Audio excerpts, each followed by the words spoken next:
Recording start.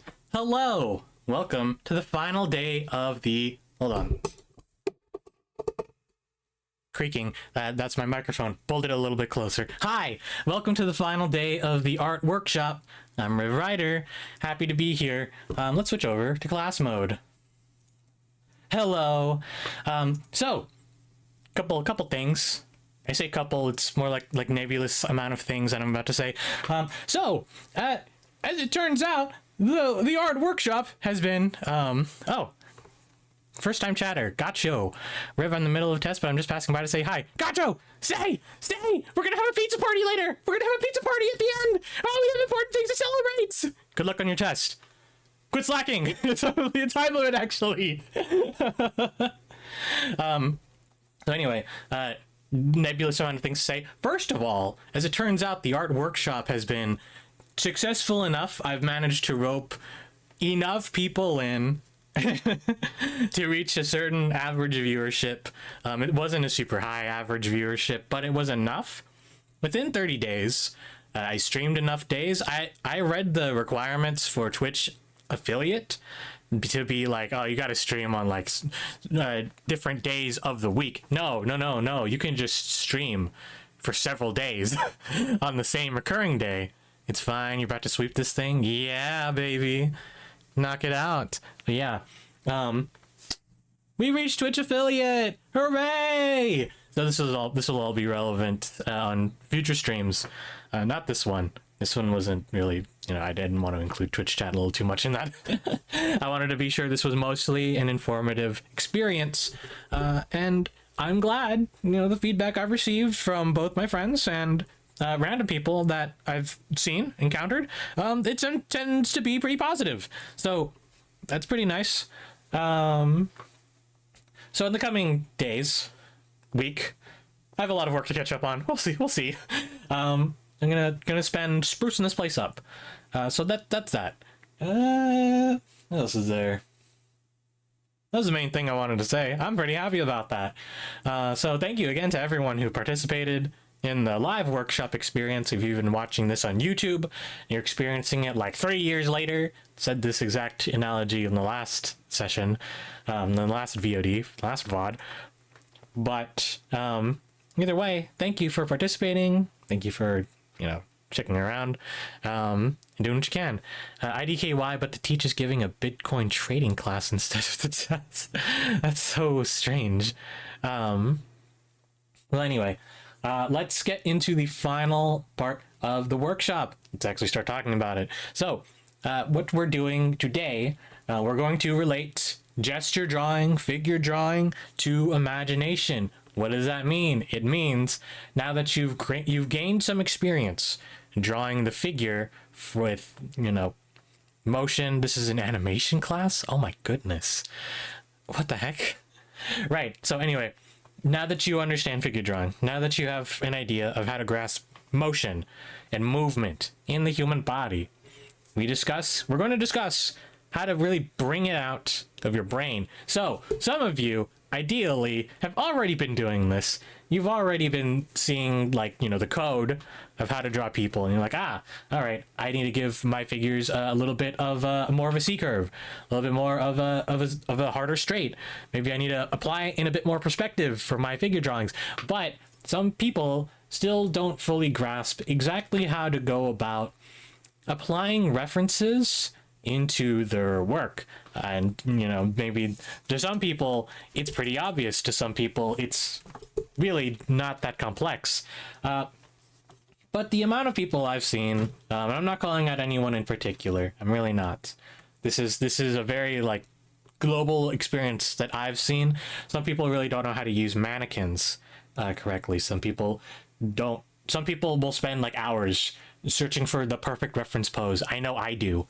I get really tired of doing that. Some people don't know how to use 3D models in a way other than tracing on top of it. And if you're one of those people, there's no shame to it. But I'd like to elevate you just a bit beyond to understand how exactly all of those processes sort of work together. So the first place I want to start with will be we'll discuss, because it's really like right on hand. I'm going to discuss 3D models with art. So for some people, 3D models are very tough to mess with. On one part, because you know some people don't. Oh, where's the basic 3D model? Where's the really basic 3D model? Sure. For some people, they don't really understand like how to move the model in Clip Studio Paint and the way you mess with the model in Clip Studio Paint. You need to get the operation tool. You need the object tool in order to, you know, even interact with most of the stuff. For some people, they straight up can't put a 3D model in Clip Studio Paint because it's it does require a bit of RAM. It does use a bit of CPU in order to use it. Who's pinged me? Pinged me. It's gonna seriously bother me. Okay, that's one ping. I see you, badge. I'll respond to someone else. I don't. Okay, pardon me. One minor distraction. So, some people don't want to use 3D models like this.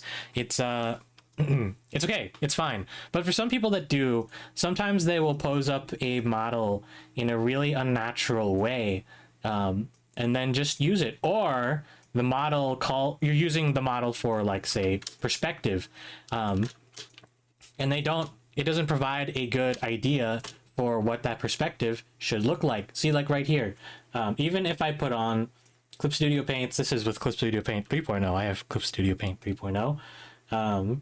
Even if I put on like manga perspective, such that like this hand gets friggin' big in perspective, some people might try to refer to this and then they just like don't understand fully just how much they are, you know, losing, or how much they need to express with this model.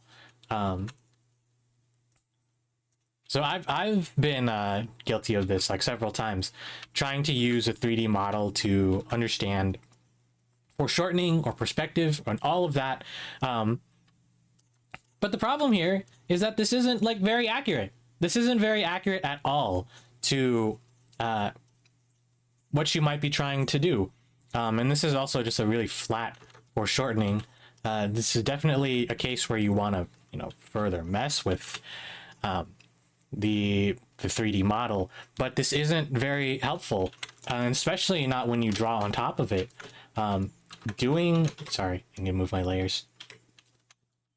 Doing this to understand what you're looking at, this isn't understanding the construction of your model. This is drawing on top of it because you don't know the structure.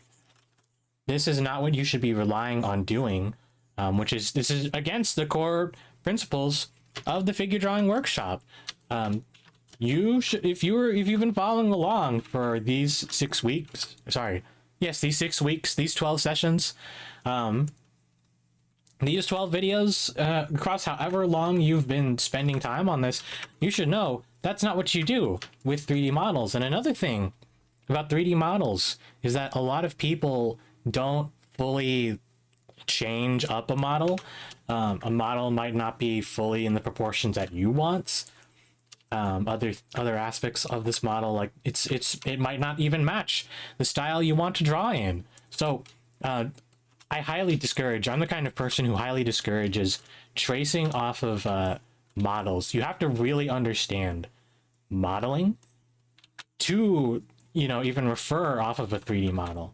You have to understand aspects of anatomy to figure out what it is that you're doing, because models will always like they try really hard to make a user-friendly model that can fit that's a one-size-fit-all. Anyone can pick it up. It can apply to any sort of drawing needs that you need, or any styles that you need. But the reality really is that you're not going to get anywhere fast by leaning on one as directly as you can. That's just not how it should go. That's my opinion, at least. in my opinion, let me get a pose. Let me get another pose. Let me get that running pose that was at the top here. Do I even have this downloaded? Hey. I don't believe this version does not support the materials you're using. Update Clip Studio to the latest version and try again. Okay, fine. We'll use a different pose that I have stored up for something. Another thing about 3D models, yes, there is like an infinite amount of... Oh, okay. He just gave me a new model. I thought I would put it on top of it. There is an infinite amount of posing that you can do, and there's an infinite amount of pre-made poses of people who do understand models, who have already done a lot of the hard work for you in terms of like posing, making it look believable. But even still, you should not be drawing directly on top of it. You should not take this as the ideal behind which you're working with. Because again, this works to a degree. This only works to a degree. You still have to understand what's underneath this all. And even if you try to follow it one-to-one, you're going to get a really stiff-looking figure that doesn't have the exaggeration you need to fully express life. And I'm a very, like, this is my very, very strong opinion about models and how people should find references. So maybe this is okay. Maybe this is all right. But this isn't what you need to do. It shows the direction you need, but you can't apply the proportion or gesture you need. Yes, chat. You get it. That's exactly what I've been thinking with this sort of stuff. So what we need to be doing with models, we got to just apply everything we've been learning about figure drawing. We got to look for a strong line of action. We got to create gesture. We got to work in the figures that we need, just the way that we've been learning. Apply a method that works best for you instead of tracing directly over it. Chat says, this makes me think of how you can typically exaggerate 2D for a desired effect, but that's harder to do for 3D. Yes. One of the things I think about a lot, this is, I believe it's in relation to either Puss in Boots 3, The Final Wish, is that 3? Or Spider-Verse, in that they had to work really hard to break 3D over their knee. It was 2. Ah, okay. But they had to break 3D over their knee to make it look the way they want, to exaggerate it, to create as much like squish and stretch, apply all the principles of animation into what they were doing. It was tough, and you can't really achieve that with consumer grade 3D models. Same thing happened with Guilty Gear. Yes, Guilty Gear is actually another example of very cartoonish exaggeration. A lot of ArcSys works. They're really good at distorting their 3D models to achieve the effects that they want. But either way, consumer grade 3D models, they're not strong enough to give that extra element of life to Gohan's giant-handed fighters. Yeah. So I think it was in one of the videos I showed early on where they discuss, or this might be just something I've personally read about, and I've kind of taken it as a little bit of a life philosophy, but life is so much more exaggerated than you expect it to be. So therefore, when you're figure drawing, and I'm drawing like really, really sloppily, I'm drawing really, really roughly, because this is a quick demonstration and I'm talking at the same time. But life has so much more exaggeration to it that you have to express in your drawings. You just gotta, because life is about drawing things. Sorry, now actually it's a video. It's a doodly video that I watched a while ago, in which he discusses another animator in the industry who said life is about exaggeration. Drawing life is about exaggerating. We have so much more exaggeration available to us than we realize. And by exaggerating what you're seeing, by pushing it to its like hardest boundary, we create something that's more than life. We create something that's animated. We create something with appeal. That's what you're really looking for in your drawings, I feel, unless you're trying to be super photorealistic. That's a whole different debate. But if you're in this stream, then we're talking about applying gesture to imagination. Let me actually change it, today's lesson. Currently on working with 3D models. There we go. So if you're going to work with a 3D model, you're going to work with, you know, pre-made poses instead of, you know, finagling with the pose yourself. Just keep that in mind. You weren't supposed to, you're not generally supposed to trace directly off of it. And this goes, you know, kind of without saying, but I've seen a lot of people who do. And for some people, they're content with that. Some people are perfectly all right with that, and they make perfectly acceptable art, perfectly good art. That's okay. There are some people whom that can work really well with, and they have a greater grasp. But some of those people, they have a really greater grasp for anatomy, proportion, all of the things that we've been studying. They know how to put it to work. And I'm just drawing what I'm seeing. I'm drawing from sight. I am looking at what is you know, in front of me. But I'm still seeking some of these, you know, wild modifications that I can make, wild gestures, exaggerations, so on and so forth. But one of the, you know, follies of this 3D model, it's not exaggerated. The perspective is a little bit flat. We aren't seeing this, maybe we are fully seeing this according to life, what would be occurring in life. That's one of the downsides to working with 3D models, but that does not disparage 3D models in their entirety. It does not. Do not take that to mean that. You just got to be wiser about it. You got to look at this and think, okay, maybe I'm trying to draw this semi-proportionately, because this figure is semi-proportionate. It's like a manga figure, but it's a little bit exaggerated, but still. Or if you're trying to draw someone with like a completely different body type, keep that in mind. There are ways you can take what you're looking at and then distort it even more. Ideally, if you're drawing for yourself, or rather you're drawing something fun for yourself, you're not trying to play by the books here. You gotta go crazy with it. You gotta let yourself go a little bit crazy with it, while also generally remembering a lot of the proportion rules you've learned.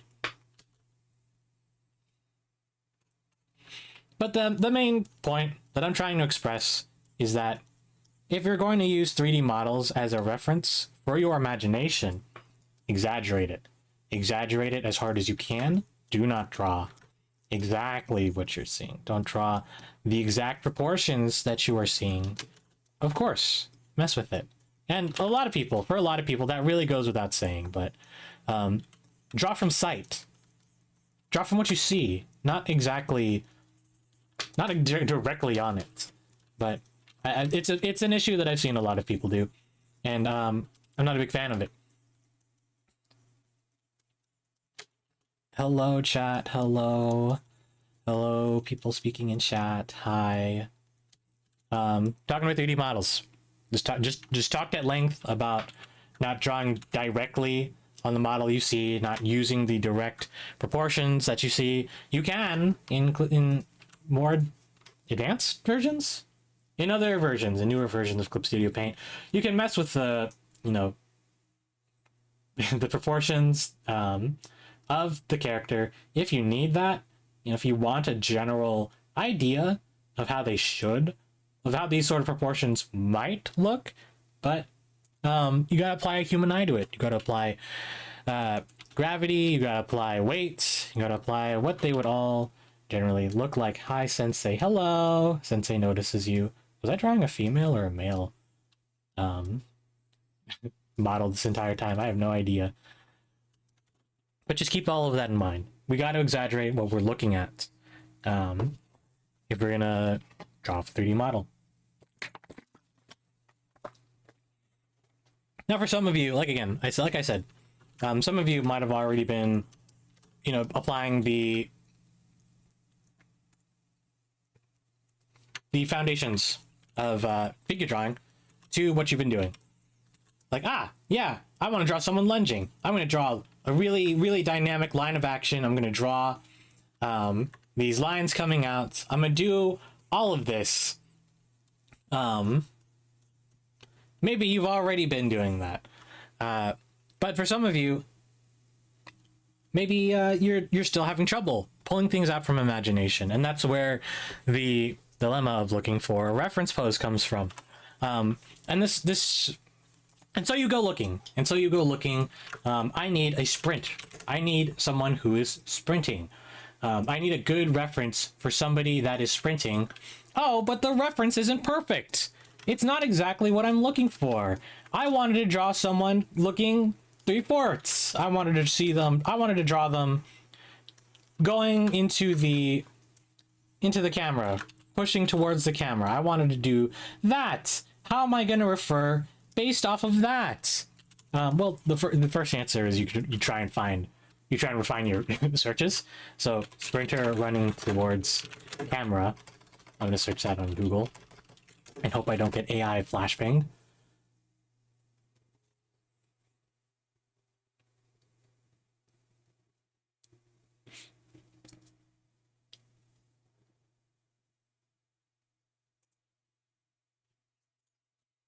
But maybe you go, oh no, none of these poses are what I'm looking for.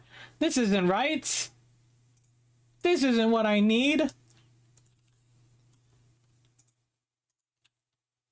I hate how this looks. Well, the answer to all of that, the answer to none of these being correct, is that it's not about having something that's 100% accurate, because as we've been learning through this workshop, you now have a set of average proportions and an ideal figure that you can work around.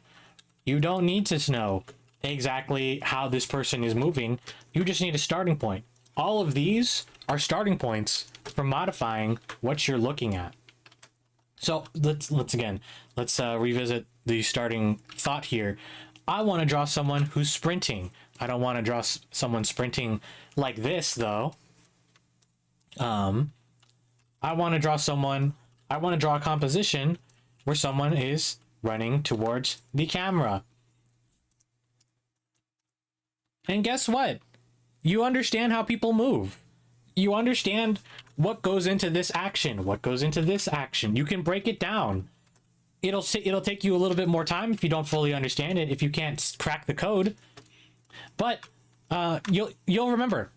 I'm going to make everyone remember. I'm going to rewind the tape to the very first day where I had stream jitters, and I was kind of rushing through my to-do list of what to say. But I talked about disegno versus colorito. Students of disegno, they were from Florence, Italy. And what they did was they studied like crazy. They did multiple drawing studies of what they needed to do in order to understand the action and the movement and the anatomy behind what they were drawing. So say that I want to draw a person running towards the camera doing a sprint, but I don't understand how that perspective ought to work. Step one is if you're failing to find a reference image, the next thing you do is you study. Go Broly go. Go Broly go. Go Broly go. Kick the Anyway, the next move you do is you study these sort of images. We look at this image and we try to break down line of action. There's a diagonal line of action. She's pulling her arm back like this. It's leading into this gesture with her legs. It's doing that. We look at this image. We look for a line of action going about like this. The shoulders. Let's try this actually. Something like this. The hips. They're squared up. They're running. You're breaking it down. you're trying to read the perspective in this pose, the foreshortening in this pose. You're trying to read a lot of things behind it so that you can construct, that way you can turn it in your mind palace the way you need to draw this pose. And if you have I forget the name of the condition, but if you can't rotate a cow in your head, it's physically impossible for you. Maybe this starts to come off a little bit ableist, I apologize, but this is just how certain artists are able to work. This is ideally what you're able to comprehend from all of this figure drawing. Being able to see the code behind movement will let you be able to but discover exactly like how do these different parts of the body need to interact in the unique way that I want it, and I don't have a drawing reference for it.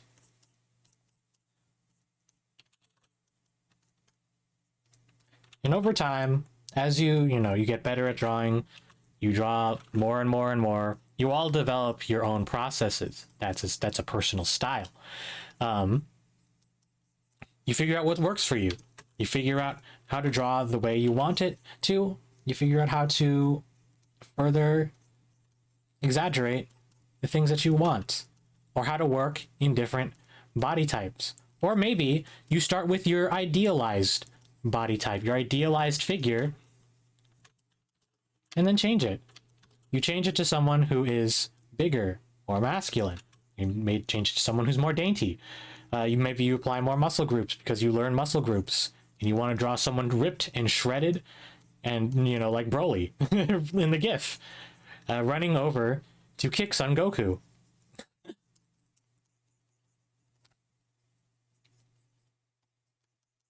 All this to say, if you don't have the perfect reference image, then you have to do the best from what you've got. And rotate that cow in your head. Analyze it. Break down what you're seeing. And see in what ways you can change and modify what you're looking at. So what is the build? How do people who are sprinting generally look? Well, typically their arms are swinging, and then their legs are lifting on the opposite side. Some people might have their head down. Some people might have their head up. Some people tuck into their run. It's all really dependent on the type of character you're drawing, which brings me to the next point. Oh man, I didn't change it today's lesson for that whole segment at all. That was working from reference, working from an imperfect reference. That's what that whole section was. Kind of marking it for myself. But then let's talk about maybe you're uninspired. Maybe you don't know what you want to do. Maybe you want to draw something, but you don't really know. Let's talk about working with context. And this brings me up to a video that I really wanted to show a while back, but the time wasn't right. The time wasn't right for it. But I'd like to show it now. Who pinged me again? It was Doobie3D. That's awesome. She's playing Fez. That's great. We should draw her with a Fez now. But I'm going to show everyone this video. It's by Rice Brush. Mr. Rice Brush, I'm sorry, I'm not trying to... Don't look at my legs. Excuse me. I'm not trying to take your viewership. I just think this was really interesting and relevant to show to everybody. So, I will put this on. Can I F11? Yeah. So, let's take a gander at all of this. He's going to discuss a few more things about how to improve the way you draw. Give yourself a bit more weight, and he'll talk a bit about more composition things that I believe are very interesting. So let's take a look. This is a 12-minute video, minus the sponsor block, so more like 11 minutes. Thank you, sponsor block. I apologize, Mr. Ricebrush. Actually, oh, I'm so sorry. You know, let's take off this sponsor block. I apologize. You're an indie creator trying to make it on your own. What am I doing trying to watch your... Oh, that's why. That's why. This is what I get for trying to be nice. They're gonna love you. Go Really. away! Go away! Okay. Go away! I'll be in a second. Go away! And I found that these curves All right.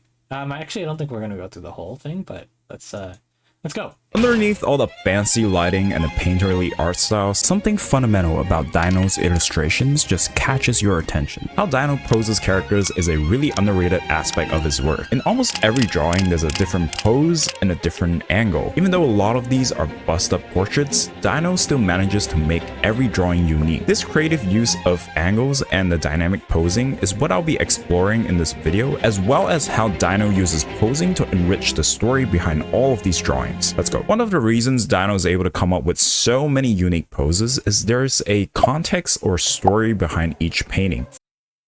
So that's our first point. Context and story. It's really hard to just draw your character standing there. I was about to say Yossi, but you can apply this to a lot of things. Context and story are really, really significant because we're not just people who draw characters. We are not just, you know, playing character designers. We give things context. You live off context. People love to talk funny scenarios. If you are struggling to come up with a pose for what to draw your character in today, come up with a scenario. Think about it. He'll explain a bit more, but those are my personal thoughts upon immediately seeing this. So Fern is eating a donut, this girl is adjusting her glasses, Yubo is lifting her dress trying to step over Four Eyes. Anyways, you get the point. It's far easier to come up with a pose when you have a backstory. When the characters are doing something, the pose just comes naturally. But there are also times where Dino doesn't add any apparent context to the drawing, like these various sitting poses. In cases like these, it's helpful to know what the character is like, because even subtle differences in the body language of the characters can bring out their personalities effectively. Oh, hey. Yes, that's another thing. Know the character you're drawing, because I've been in this case before where I am set to draw a character I know nothing about, and it's really hard to feel motivated because I don't know the character really well. I don't know what they're like. I don't know how they would act. I don't know if what I'm drawing aligns with what they're like. Some people can draw despite that, but my suggestion for you, if you're ever blocked, you got to think about things contextually. You got to breathe more life into it, into what they are like, and that'll inform a lot of the decisions behind what you do. And I'll talk a bit more about that, the concept of, like, you know how they act, so therefore you'll know how to pose them. I'll talk about that later. Not these personalities. Or even how the characters are feeling at the moment is not really limited to just their personalities. If the character is confident and outgoing, puffing up the chest, maintaining a more upright posture will help conveying that personality more. On the flip side, if the character is more reserved or introverted, they might take on a more closed-off body language like this, where the arms are covering the torso. So yeah, context matters, and if you know who you're drawing, what they're doing, and how they're feeling, you're already 80% of the way there. Like I said, the pose comes naturally. But I think that leans into what I was about to say. No, I'll get to it later. of course, things don't always go our way in life. Sometimes you have no idea what you're doing, and in these cases, it's very helpful to have cues to help us still draw interesting poses. To create a convincing pose, whether you're drawing from references or straight from the head like a savage, there are 3 things that you always want to keep in mind. In a lot of Dino's drawings, you notice a pattern. There's almost always foreshortening going on. No, I don't mean this kind of foreshortening, but more this kind. Okay. Hey, man. This is not very YouTube friendly. I just Pay attention to the legs and the torso. This subtle way of posing the body to create the slightest foreshortening everywhere is making the piece a lot. I gotta bust out the pepino again. Hold on. Yeah, we're gonna replace this with pepino.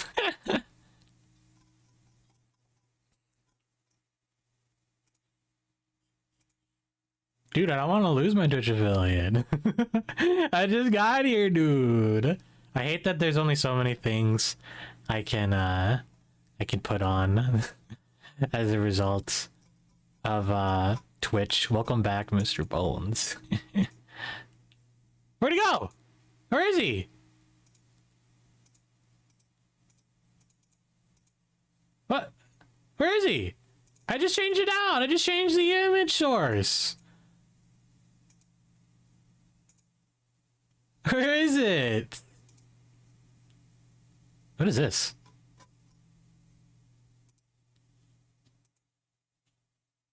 What? Oh. No. No. Where'd Pepino go? Okay, well, alright. Okay, screw the previous image source is already there. Sorry, we're holding up the video because I don't want to get demonetized.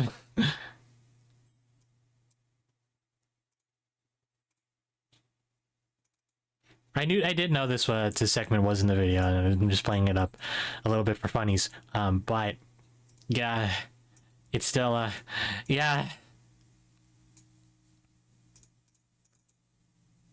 It's killing me, man. Damn. Yeah. Hold on, actually, this is it. Darn it, it went away. Oh well. No, wait, I remember what it's called. I remember what I named that emote. Yeah, we got a Zazel on here too now. I have a lot of emotes. I like to make a lot of emotes. Alright, perfect. Perfect. We're adding on to that. Sorry, this might not be very helpful. Surely this falls under TOS. I friggin' hope so, man. I'm doing my best. Alright. A lot more interesting to look at. There's absolutely no reason why she need to pose like that in that circumstance, but it's interesting to look at, and I think we all know why. Same thing here. See how her leg here is foreshortened in this angle, as well as the entire body? These interesting camera angles and posing choices is what creates these eye-catching compositions, especially when there's a lack of story and a background. In most of these pieces I'm showing you, Let me rewind to that start of that segment.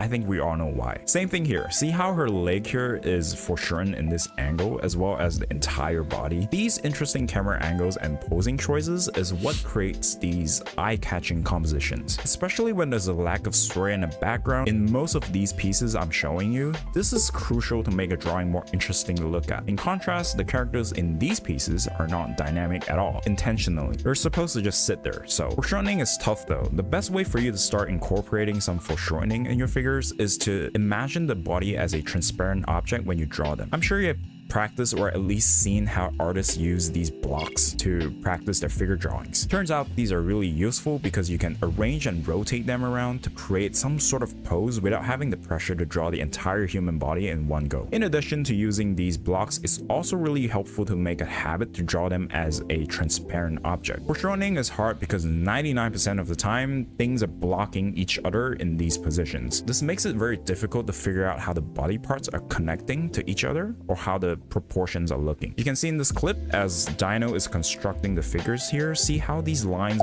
vaguely represents the shape of a pelvis, and these are the knees. I personally would need to draw the other shoulder as well where the head is blocking, and how the left shoulder and arm there to really figure out how to position them. But Dino's a pro, so oh wait, he did. See, even a pro does it. On top of that, drawing these wireframes are also really good to help you figure out exactly how the form is angled. This is especially useful when you're drawing cylindrical forms like the limbs, the neck, and the torso. Another huge thing that Dino likes to do is using hands in posing. Honestly, I feel like he's just flexing at this point. No, but really, hands are the best tool you can use to boost the expression of a character. This tends to invite a lot of foreshortening into a drawing, so You hear that? There's only so many times you can get away with hiding your hands. Show your hands. It makes for a more interesting drawing. Learn hands so you can make more interesting drawings. Do you hear me?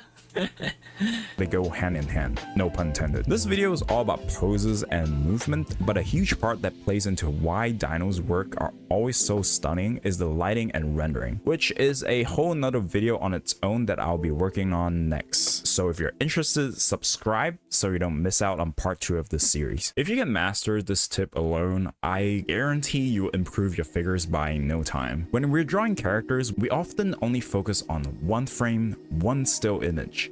But we forget that this is not how it is in real life. I know, shocker, these characters are supposed to move. There's a bunch of frames before and after the specific one that you're seeing on a screen, but how does this help us? Well, by actively thinking about this pose as a series of movement, you'll gain a better understanding on how to position the body in a way that it makes sense. But this is what I was talking about a couple weeks back, or a couple sessions back. Working from photos. Look for these sort of animated photo sets. This is awesome because it leads. This is really the meat of motion, the meat of gesture drawing. If you are having trouble trying to find just a still image photo that was staged to, you know, look the way it is, or you're just like, you're kind of lost, like again with the sprinter analogy, maybe you're finding a photo that was staged, maybe it was more of a promotional photo, so the photos that you're getting don't fully express the motion very well. Try looking up, here's bodies in motion right there. Actually, let's try and look for this website really quick. Bodies in motion. Yeah, it's a register. What? Look at that. Look at that. Isn't that interesting? Check these out. Look at that. This is a very high quality resource. But that'll give you an idea of how things move. And of course, you know, just pause your favorite videos, live action stuff, animes, break down what they're doing to show the movement. Ideally, you're studying from examples. That sound you made, what did I make? What? Well, is that what I sounded like? Is that what I did? But this is a very cool website. Only I didn't have to make if only I didn't have to register to all of it. But anyway, back to the video.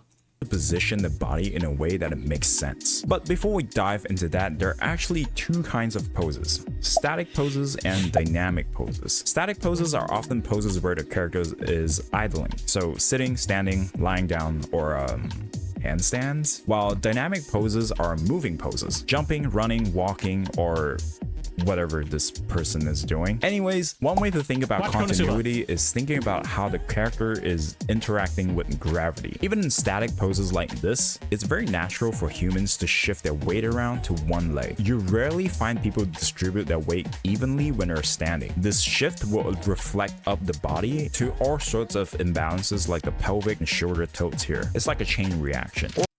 You might say, let's get off that Miku. That's her whole pelvis out. This is called contrapposto. I can't call it a basic art principle, but it is a very fundamental art principle that the Greeks found out millennia ago. So try and apply this into your art. Try to consider how weight shifts around accordingly. And I'm gonna hope Miku doesn't get to. There are so many things now. I have to worry about the whole channel going under. But let's hope that doesn't kill it. Or walking poses like this. This is a perfect example of continuity. Miku here is doing a model walk, right? See how her weight shifts onto the front leg as the back leg pushes off the ground, leading to this tilt in the pelvis, and the swing of the arms affects the shoulder here as well. All of these details build up to create a convincing illusion that the character is actually walking. And you can only do this by actively thinking about the movement as a series. One very useful tip is you should reference videos as well instead of just still images. The book Force by Michael Matesi illustrates this point very well. In the book, he explains how to approach figures by thinking about the direction of the force a figure is applying, as well as the intensity. It's easy to... I'm gonna be real. I think I've said this before. I don't fully comprehend force as a principle that is taught. I understand on some level you gotta just like force to me is a lot of lines of action. And I think that principle is kind of correct, but it doesn't, I don't know. I don't fully get what he talks about in Fourth. But I did actually save up a lot of resources, a lot of pages that I put aside for myself that I would share someday. Let me check real quick to see if they're relevant yet. Don't ask how I have these pages separated out. But let's see. Michael Matesi doesn't believe in eggs in his force method. He believes in forces that just, you know, move a certain way. Everything is moving a certain way. He does not believe in ellipses in his methods. But when you're doing force, you generally try to avoid symmetry. But what is this? This curve represents force. The straight is structure. Force can move through this shape. Due to the asymmetry, this shape is malleable. Yeah, I'm gonna be real. It still doesn't totally make a lot of sense.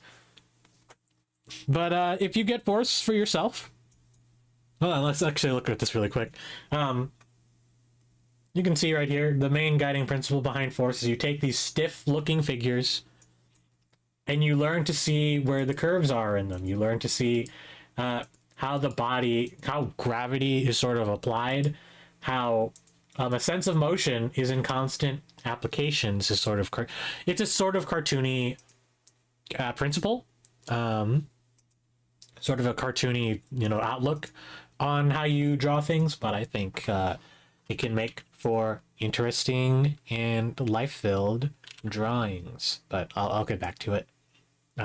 Applying, as well as the intensity. It's easy to understand this principle if we look at extreme examples like punching or jumping. These actions require extreme amounts of force exerted by the body, so the movement demands most of the body parts working together like this to complete the movement. But this exists in more subtle poses as well. For example, yes, it does exist in subtlety. You can still find it in subtlety. If you want to be a subtle artist, if you want to draw big dynamic poses, you don't gotta.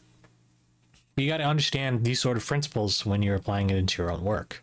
So in this Asuka piece, she's adjusting her hat with some swagger. This detail of how her shoulders are aligned and how the back is slightly slacking, creating this S-curve, pairing with the hand on the waist, is just insane to me. Every little detail is so thought out. To see the force in this piece, you have to think about the motion of how Asuka is adjusting her hat. The hands are likely going through a circular motion like this, or up and down. That's how people usually adjust their hat. It makes so much sense to put the shoulders in a more forward position here. Similarly to the other arm here, because the hand is on the waist, this shoulder goes up. The slight tilt up of the head and this S-curve of the body suggesting her relaxed and confident demeanor. In this clip by Dino, you can see he almost always starts with establishing the gesture of the character. But another thing that Dino does is he oftentimes already has the lighting in mind when he's still in the sketching phase, evident from these lines. I'll show the version with lighting side by side to illustrate this point. Can you see how these lines represent the shadow shapes on the figure? Same thing here. You can tell Dino already know that this is a shadow and the light is coming from the direction her back is facing. But okay, this is hard to do, particularly because you have to be really familiar with the form of the human body. If you watch any videos about anatomy or gesture drawings, you probably... Okay, I accidentally skipped his sponsor. Well, he doesn't lose any revenue for that, so let's get going. Came across terms like C-curves and S-curves, and these gesture lines are used in almost all of Dino's drawings. The goal of using these gesture lines is to create flow in the character, and I found that these curves can either be used on the structural aspect of the body, or they can represent the motion of the figure. Okay, that just sounded like a bunch of nonsense, so let me explain. For example, in this piece with who Dino refers to as power, there's a clean C-curve going from her head here all the way down to the pelvis. This curve is more so representing the motion of the spine. A structural case can be the C-curve of the pelvis and the torso here. These C-curves will always be here no matter how you position or rotate the body. But interestingly, you can also argue that this is actually an S-curve if you include her legs here. Okay, it's Sagiri from Hell's Paradise, and you can find a very obvious C and S curve being on top of one another like this. You can also see another kind of hidden S-curve here if you include the hair. These contrasting curves just makes the silhouette of the figure really visually interesting overall and pleasant to look at. Another case with Freeren, S-curve here in the hair, C-curve here, another C-curve here. They're really not that hard to find if you're looking for them. But with all that being said, I don't think you necessarily start off a piece this way. Like, oh, obviously, there's a C curve here, S curve here. Hopefully by now some of you have connected the dots. These tips are meant to be incorporated into your workflow in order, kind of. You know, you start off with an idea, understanding the character, and then you come up with a pose. Using transparency and foreshortening to establish a rough pose, then you want to start doing more micro adjustments by paying more attention to continuity and find these S and C curves. That's why you want to do multiple passes to work on each of these steps one at a time. And of course, you can also create more of these gesture lines with the help of accessories like hair and clothing. There's also this technique that you see in Dino's work a lot, involving triangles, like in this piece here with the girl from ReZero. But this is more of a compositional technique that's very common and useful in portraits. The way this works is you just want to frame things using lines or 3 focal points that form a triangle like this to keep the viewer's gaze on the page. And yeah, the most common setup is with 2 hands and a head and you got a triangle. Another common one is using the elbows. Going back to the Asuka piece very clearly, 2 beautiful triangles here. This Lucy piece as well, you can spot the huge triangle being formed here. It's absolutely not a coincidence that all these focal points are lining up in a straight line like this. These are subtle decisions by Dino that ultimately created an aesthetically pleasing painting in the end. I can go on here, but honestly, if you go through Dino's body of work yourself, you see these patterns everywhere. It's almost like a game where you're trying to find as many of these hidden techniques as possible and hopefully recreate them yourself. This video was all about gestures and poses. So I really like this video. Go follow, subscribe to Ricebrush. Go check out his videos if that intrigued you. People like him. I only recently found this video, so people like him. I actually people like him, not exactly him, but people like him are what inspired me to do this this whole workshop to begin with.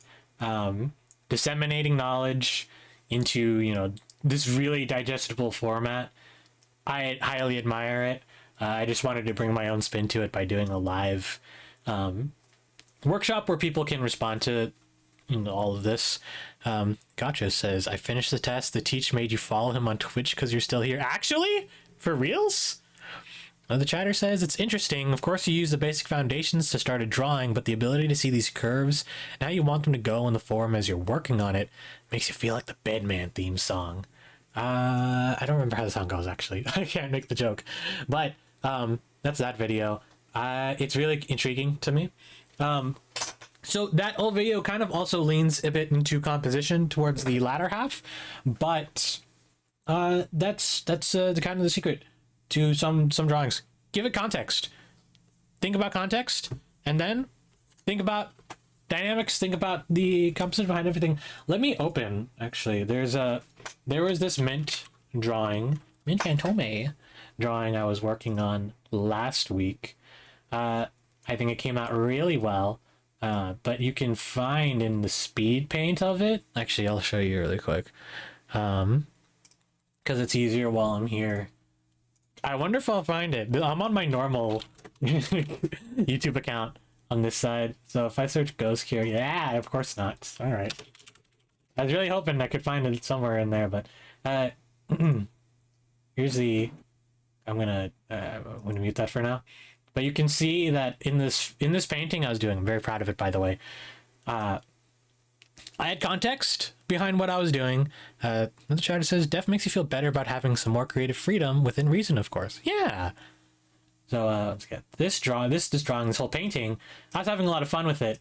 As you can see, my process when I draw, I didn't get to talk about this, but my process when I draw recently, it's been use a big blobby brush with some transparency to it.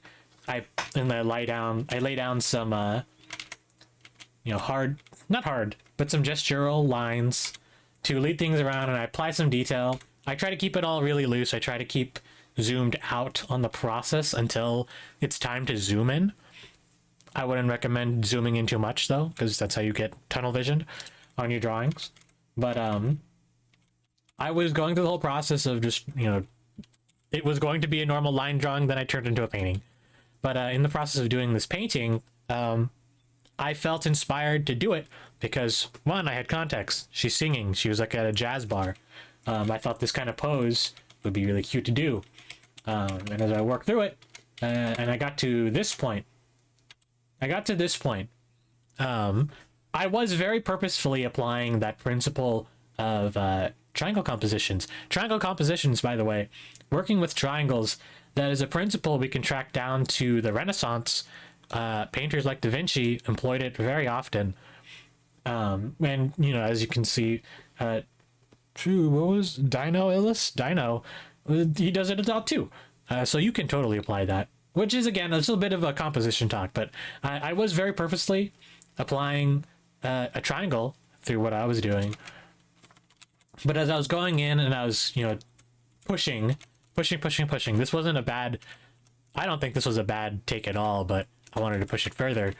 In the process of doing that, I decided these lights were already designed to sort of center and focus your attention on Mint, and the main focus, you know, her face is right there. The idea of a triangle is that it leads you up to a focal point. And I decided, to just move it all in a bit more. Instead of leaving them all hanging out, just, you know, disperse them a bit more. Leave a little light on the area that matters the most. So there's that. Wanted to share that. Now we'll actually close the window. But that's context. That's working within context. Let's see. So I talked about 3D models. I talked about the imperfect reference photo. I'd like to take a second to talk about mannequins IRL. Let me pull out my own mannequin. I have one. Everyone has one when they start drawing. I got my first wooden mannequin when I was like 16, 17, maybe 15 actually. And I didn't understand how to use it. Moving around my microphone. Let me get my webcam again. And once again, allow me to place it within my cleavage. And hopefully my webcam works instead of that awfulness that I went through last time. I record in a certain way to make sure that the recording doesn't like fall apart. But let's plus a video capture device. Is it a video capture device? Yes. Okay. And where is my... Okay, we're gonna be really careful. Carefully. If I disconnect, you'll know why.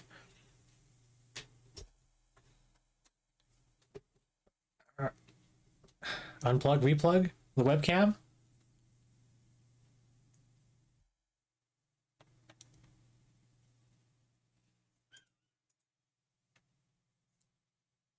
Hello. Here we are, back in reality. So I want to talk a little bit about this thing, this friggin' thing. So mannequins, right? Everyone's I don't like that. Snap back to reality. Whoop, there goes gravity. So at some point, everyone's had like a little mannequin like this, right? We think, like me personally, I really didn't like this thing because it's stiff. It doesn't move like a person. It's not like, it doesn't show me anatomy. I didn't understand how to use it properly. But now I do. Now I realize it's still not perfect. It's still not the most perfect thing in the world. I think mine is a little permanently messed up. Now that I think about it. There we go, I got it. And it's all held up on string, wire, certain stuff. But the way you use these mannequins is that you're meant to get it to simulate real life as close as you possibly can. You had one of these explode on you? Oh, Jesus Christ. Yeah, I'm afraid of that. But the whole point of mannequins like these is not to necessarily be the most anatomical thing, the most dynamic motion thing. It is supposed to give you a basic idea of how the body is supposed to look, and then you can refer to it. You can... Sorry, it's just like weirdly out of range. There's only so much range I can do with where I have the camera settled. But the whole point of this... Someone's at my window. Hold on.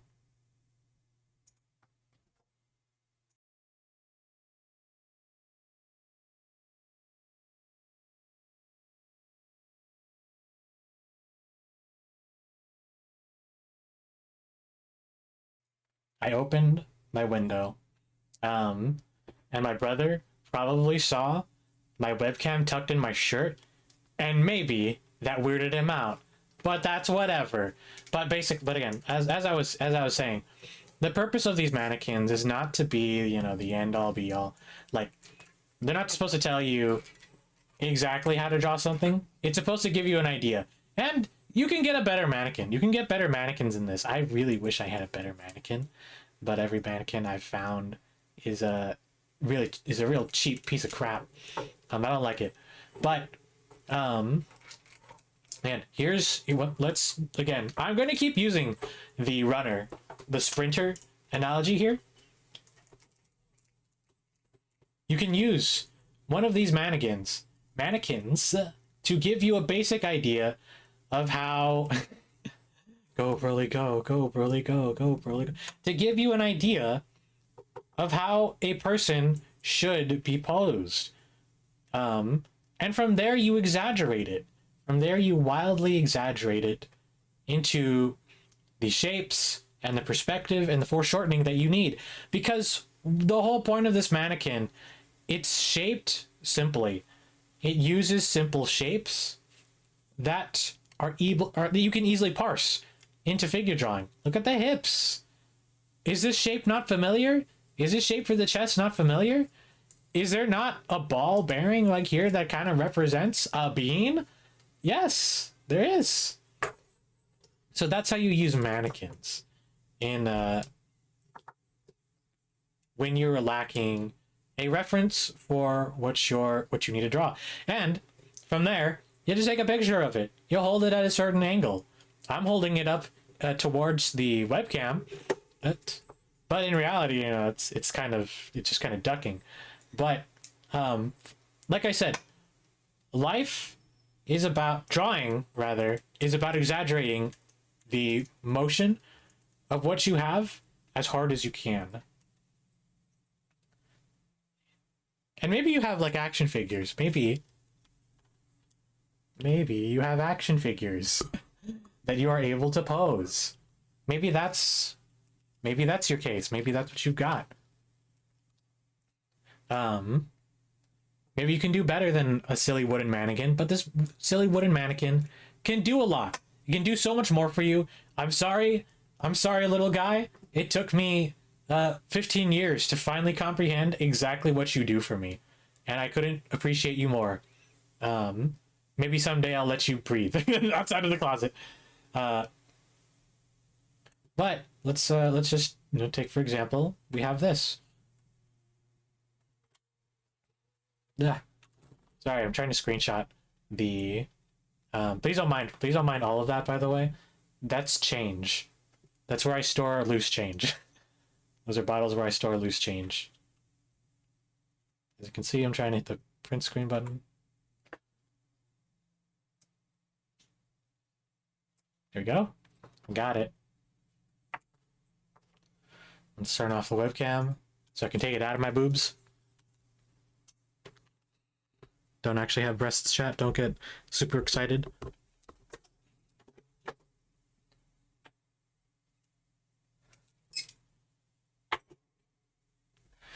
And let's paste that in. Don't lie. All right, fine. Gosh, don't make fun of me then. Anyway, there you go. There's our little mannequin guy, and you can exaggerate him You gotta leave because you're about to drive. Good luck, Gacho. Drive safe. Yeah.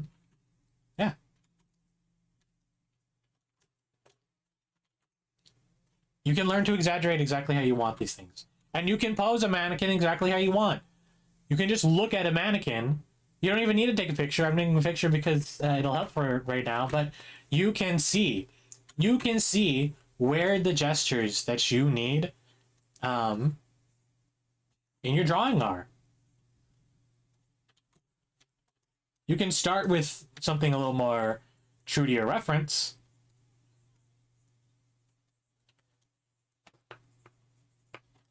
But you can keep refining that. You can keep pushing it. You can exaggerate it more and more. That is the upside to being an artist. Reality, you carve your own reality as an artist. That's what it really is. You get to make up the details that you want, just so long as you can follow the rules of your reality that you set.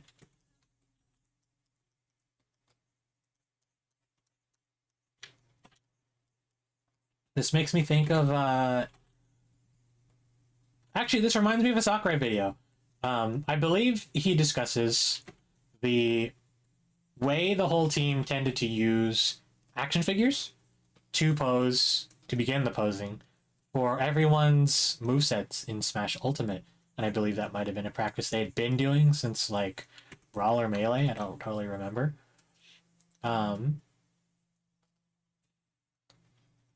But this is how you use things like that. This is how you determine, because this is a mannequin in which all sides of the form are easily able to parse. That's how you learn perspective. That's how you see the foreshortening behind certain things. So that's one way to do it. I forgot to change the today's lesson part. Again, currently on mannequins.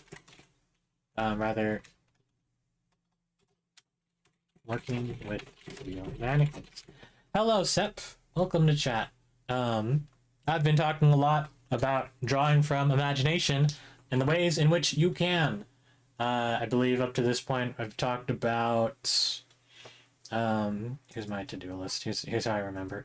Drawing from models. Exaggerating models and not drawing exactly what you see the model doing. You gotta exaggerate. I talked about not being able to see about not having the perfect reference. Bring my microphone a little bit closer. I moved it while I was getting my mannequin.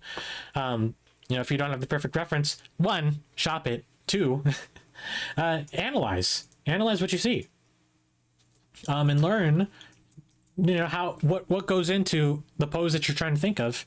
And then the part before this, we were talking about drawing with context.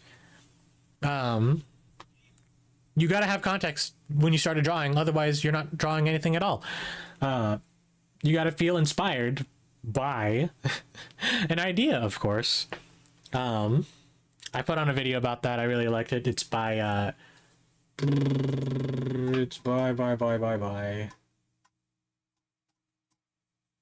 Rice Brush. Go look for him. It's called Tips to Draw Dynamic Poses like DINOILLUST, and it'll come up on the VOD later. If you check that out. Pardon me. Yeah. You do struggle with getting inspiration a lot, actually. Right. So, let me actually put on this. Let me see if I can find the Sakurai video. Sakurai on gaming posing. And then I'll get back to getting inspiration. So, I want to actually watch a Sakurai video as well. You've just been doing studies for the past few months? I see. Let me use the bathroom really quick. Actually, I really gotta use the bathroom. I'll be right back.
back.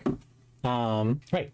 Here's a Sakurai video. I was so glad I didn't misremember. I'm so glad I remembered this because it's actually pretty nice. I really like these videos. I might play all of them. I really love Sakurai's video series. He's a fucking legend for this. Cursing. Usually see people working on these very cool ideas. I'm usually just working on a portrait, or at most a reimagined composition of a shot from the movie or anime. Honestly, no shame about that. There is no shame in doing things like that, or just reimagining a composition from a movie or anime, because when you are doing tangent to all of this, when you're doing fan art, I've realized you're doing studies. Hold on, I want to close my my sidebar here. Oh, now you know I follow GG Marine. I think when you're doing fan art of anything, or you're just, you're working from one of your favorite sources, you're doing a study, whether you realize it or not. That's a good way to put it. Yeah, no, I had this realization in the shower a couple days ago, which would have been in the last class session, but it wasn't relevant at the time. But yeah, when you're doing one of those things, you're doing a study. You're seeing how the masters are putting their stuff together, whether you regard them as a master or not. You're analyzing what goes into their character design, what goes into their art style. You're seeing how do they composite their scenes, and ideally you're taking certain things away from it. You're building your own library of ideas, little by little. This is gonna get to the next part that I'll be talking about. I'll talk about it after this, but I want to put on these videos because I really like these. I really, really like these. Might not be this one, but let's look through this. Thank you, Mr. Sakurai, you living legend. 例えば可動フィギュアなどを持ってブワー One more response to chat. I think it's also important to make original art. You're just really bad at that part. Yes, it's very important to make original art, and that's true. I'm just saying there's absolutely no shame in struggling to make original art. There's absolutely no shame in thinking it's really hard to make compositions because and all I've been doing is leaning on doing stuff other people have done, or I'm just doing portraits. There's no shame in it. That's why you come to things like this, to learn a bit more. I'm smiling. You can't tell I'm smiling. It's supposed to be humorous. But let me look through this some more. Let's look through these. ーンっていう風に遊ぶことを日本ではブンドドーなんていうらしいんですけどね。これモーションデザイナーには割と悪くない遊びかもしれません。リアルな動きを追求しようという向きには合わないかもしれませんが、ポージングが決まっていることは何つけ大事です。特に日本にはいいアクションフィギュアとかが山ほどあるんですよね。どうやったらポージングが決まるのか、いいアングルとは何か、立体物を実際に手に取ることはいろんなことを教えてくれるので、ぜひやってみると良いと思います。例えばこういったフィギュア、お、よくできてますね。フィグマのピットですけれども、普通に立たせるだけだとこういう感じになりますが、いかにも今一つですよね。同じ立つでもこういう感じにするのはいかがでしょう。シュッとしますよね。So it's so funny. I wish I could. I've been trying to find this one shit post. I think it was on Twitter. About like when the character like does the thing that makes their pose so much more interesting. Like the A pose is fine. This is so cool. Like just doing this much. Just doing this much does a lot for making it interesting. I don't know. It's really fun to think about, but. フィギュアのタイプによって違いますが、例えばシンメトリー、つまり左右対称を避ける、真正面からも避ける、顎を引く、首の角度をまっすぐ垂直にしない、同じく上半身、腰、足などが直列に並ばないようにする、場合によっては S 字にするとか言いますが、マフラーの流れが見える角度に、スカート部は硬くていじれなかったけど揺れ物には動きを持たせる、肩は多少怒らせる、できる範囲でちょっと上げる。左右の腕は別角度から見せるようにする。軽く曲げ、シルエットも踏まえる。脇はあまり開きすぎないように。手首は軽く手前に曲げる。前腕の延長線上にまっすぐ置かない。重心は左右ぴったりに釣り合わせず少し崩す。Alright, see 足の角度 you around, person going to work. I'm being silly. See you around badge. は軽くハの字に。カメラ方向から見て平行に並べず手前と奥に。翼に立体感をもたらす。などなど。動きがない立ち状態でさえいろんなことが考えられます。ただ最終的には理屈やノウハウではないですね。良いと思えるのは何かです。当然動きのあるポージングならもっといろんな考え方があると思います。キャラクター名を検索すると高い位置にヒットすることが多いスマブラのアートワーク。仕上げも含めてよくできていますよね。こういったものももちろんポージングです。ポージングの基礎ができていないと大変厳しい。その感覚を養うのはやはり立体物をいじる以上のものはないと思っていますので、皆さん遊んでみてはいかがでしょうか。Sakurai really said, go get an action figure. Go have some fun. But I do agree with that. Hold on, is there something I've been drawing recently that can kind of apply here? I said before stream started, I've been drawing like for a while, just idly, because I'm doing a lot of homework. But I want to show off what I've been doing recently while it's relevant. Where's the window? Where's the browser window? Bam! Here's a character. Here's a bunch of characters I've been working on lately. And while it is a little bit on the plain side in terms of like perspective, this is meant to be a little bit of like a reference. I'm following certain principles behind what Sakurai said there, in terms of, you know, making your poses look a bit interesting. I put a little bit of an angle. It's not looking too straight on at the camera where I try to avoid it. The shoulders are squared but raised up a little bit because that makes it more active. You love the colors? Thank you. Oh my gosh, thank you. I've been working on these characters, especially this one's colors, for like days. I'm so happy with it, especially with I've been working on this character for like, I want to say, how old am I now? I'm 28. I've been working on this character for 15 years plus. And he's finally in a place where I love it. The interplay of yellow and blue with hair, it's so well put. Thank you. Means a lot. But generally, you know, I mean, his arms a little square, a little straight, but I try to incorporate just a little bit of activity into how characters posed up in relation to their, you know, also their sense of gravity, and all that. But like, you know, even this perspective changes a lot to behind how these sort of things work. It's fun. This is a little bit more on the plain side, but I generally try to follow a lot of what sort of reminds me on Kill Bill Woman. Yeah, you know, I did actually, when I was researching this character, I looked up yellow color schemes that worked really well, and Kill Bill definitely came up.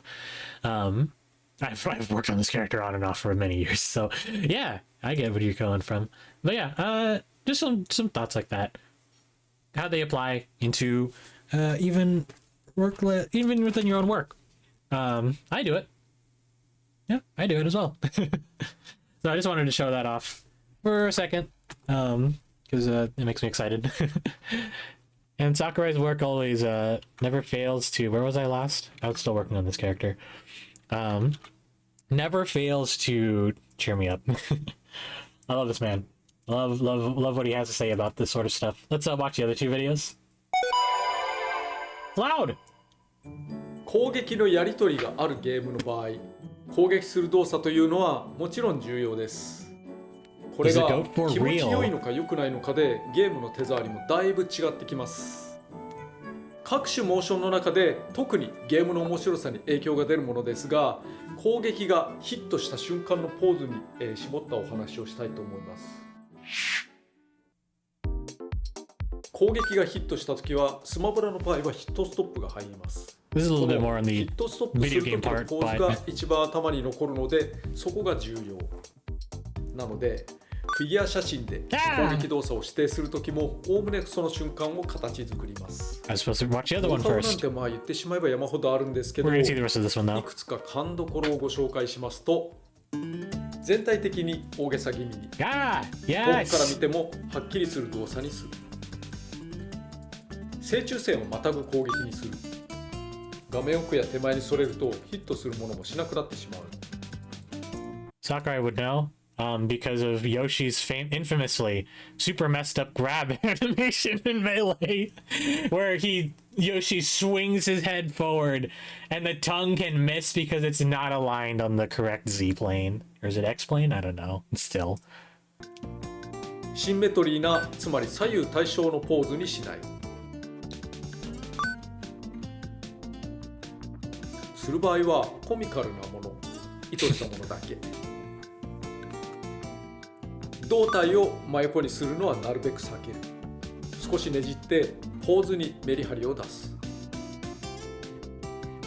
振り抜く剣は可能な範囲で少し振り抜いたところをヒットストップできるようにする。振り抜いていない時に当てるとヒットした感じに欠けるので、多少のパースに耐えうるようにする。画面の右と左では画角から見た目が少し変わってしまうため。そしてここが大事です。シルエットが綺麗に見えるようにする。 So yeah, that's another like really big part of composition. You gotta make your silhouettes like really clear, really visible. It's partially composition, but it also just comes down to like drawing really interesting things. We gotta know exactly what we're looking at.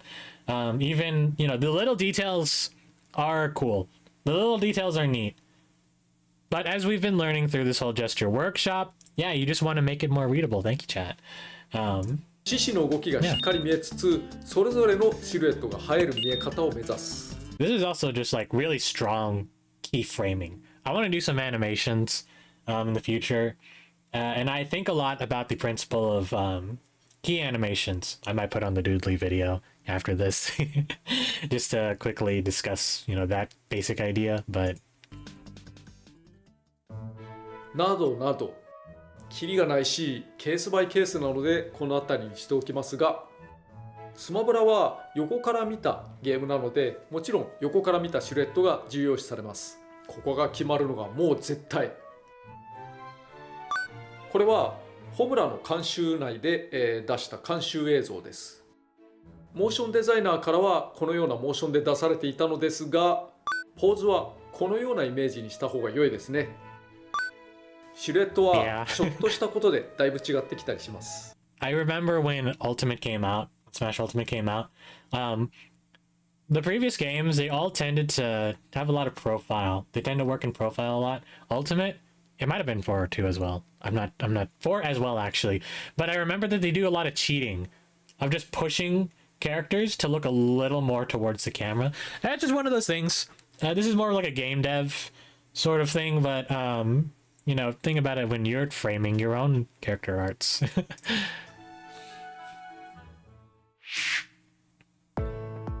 こういった感覚は立体物をガチャガチャ動かしてみると養われます。決まるポーズをものにしていきましょう。I love you, Masahiro Sakurai. So neat, so cool. Font of knowledge. モーションというのはキャラクターなどの動きのこと。もちろんスマブラなどでは特に大事な要素です。このモーションカテゴリーではその制作ノウハウについて解説したいと思います。とはいえツールなど作業環境に依存することについてはあんまり解説しません。あくまで概念だけで。では始めます。スマブラなどではファイターを企画する際に技や動きのイメージも合わせて考えるわけですが、そのニュアンスを私がモーションデザイナーに伝えるためにどのようにしているのかをお話ししたいと思います。まずモーションリストを書くのは不可欠ですね。文字で全部のモーションが詰まったリストを書きます。この段階では動きのイメージはテキストで説明されています。The game dev side that no one ever また talks about is really モーシ neat ョンの長さや too. 攻撃発生までの時間も記載します。この段階で駆け引きを感じながらそれなりに適切に。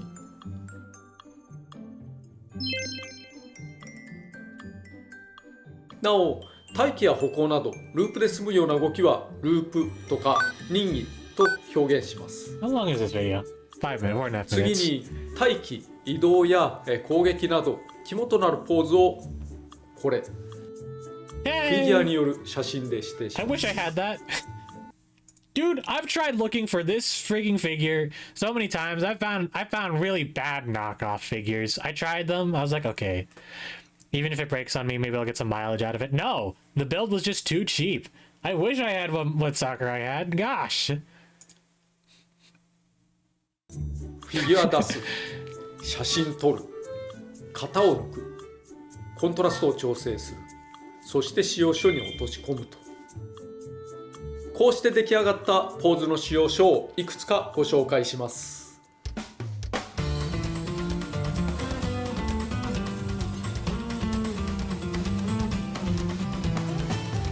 So I want to also say, like, isn't it interesting that he's using a fully proportionate figure that you can, you know, it's meant for a more realistic person, but he's managing to twist it into, and of course he's doing that. He's a friggin' professional. Excuse me, cursing. He's a professional. He should be able to do that, but that doesn't mean you can't either. So just keep that in mind if you're the kind of artist that draws more cartoony. This is still totally applicable to you. Learning to, you know, transfer not only gesture, but, you know, proportions into IDK the exact one, but it looks like SH Figure Arts body con. It is, and it's out of print. I've not seen SH Figure Arts print another body kun. I really want a body kun.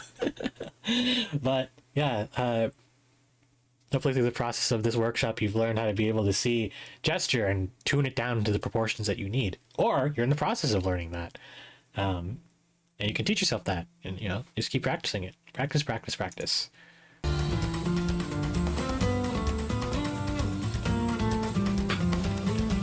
The references you can make are just so cool. SH Figure Arts as refs are so freaking useful. True, I've got so many Kamen Riders standing up on my shelf that I could easily use it at any point.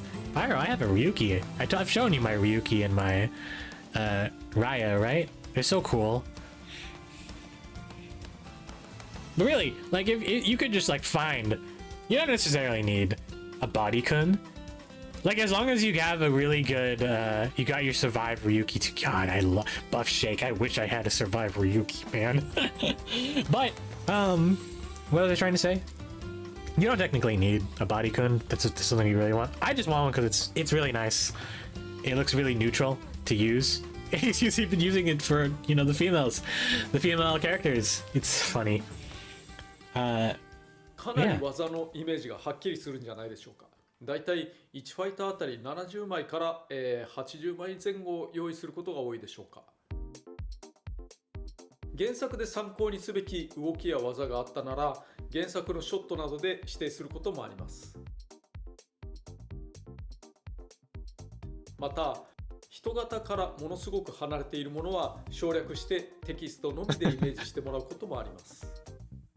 Oh, but imagine ディレクターから出 he る企画 photoshopped の his 段階 figure. でここまで情報が集まればかなり精度高く作れそうに感じるかもしれませんが制作の工程においては文字通り序の口です。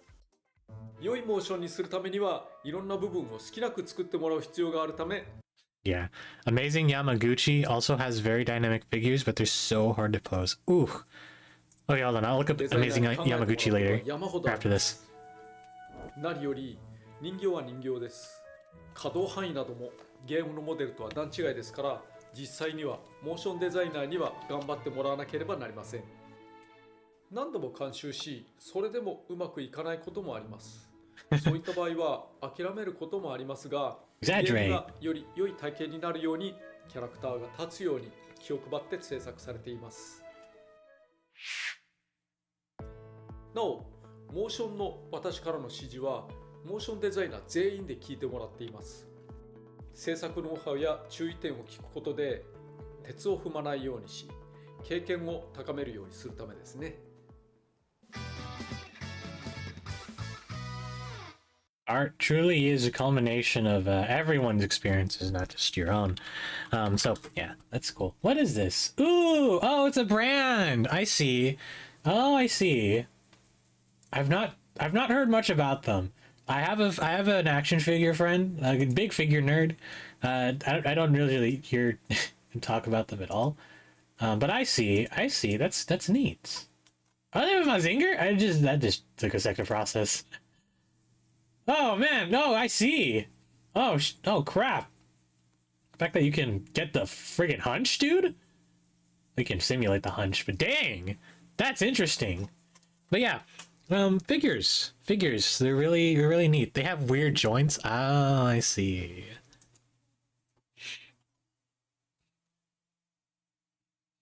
I see. Well, I see to an extent, but wow. I see. But yeah, I mean, again, you don't have to use neutral figures. You can use an action figure if you have them. It's actually pretty good. It's like two ball joints glued together. Ew, dude. That's scary, man. That sounds fragile.